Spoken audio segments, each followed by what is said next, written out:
আসসালামু আলাইকুম। আপনারা দেখছেন ইসলামিক হাদিস ফ্যাক্টরি।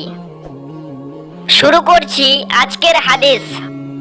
হযরত আবু সাঈদ খুদরি রাদিয়াল্লাহু আনহু হইতে বর্ণিত আছে যে নবী করিম সাল্লাল্লাহু আলাইহি ওয়াসাল্লাম ইরশাদ করিয়াছেন, যখন জান্নাতীগণ জান্নাতে ও দোজখীরা দোজখে চলিয়া যাইবে, তখন আল্লাহ তাআলা বলবেন, যার অন্তরে সরিষার দানা পরিমাণ ঈমান রইয়াছে তাহাকেও জাহান্নাম হইতে বাহির করিয়া লও। সুতরাং তাহাদেরকেও বাহির করানো হইবে। তাহাদের অবস্থা এমন হইবে যে জ্বলিয়া কালো বর্ণ হইয়া যাইবে। অতএব তাহাদেরকে নহরে হায়াতে ফেলানো হইবে।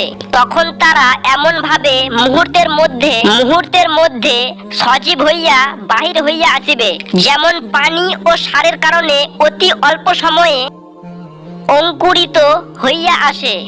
তোমরা কি দেখো না যে উহা কেমন সোনালী ও কোকড়ানো অবস্থায় বাহির হইয়া আসে?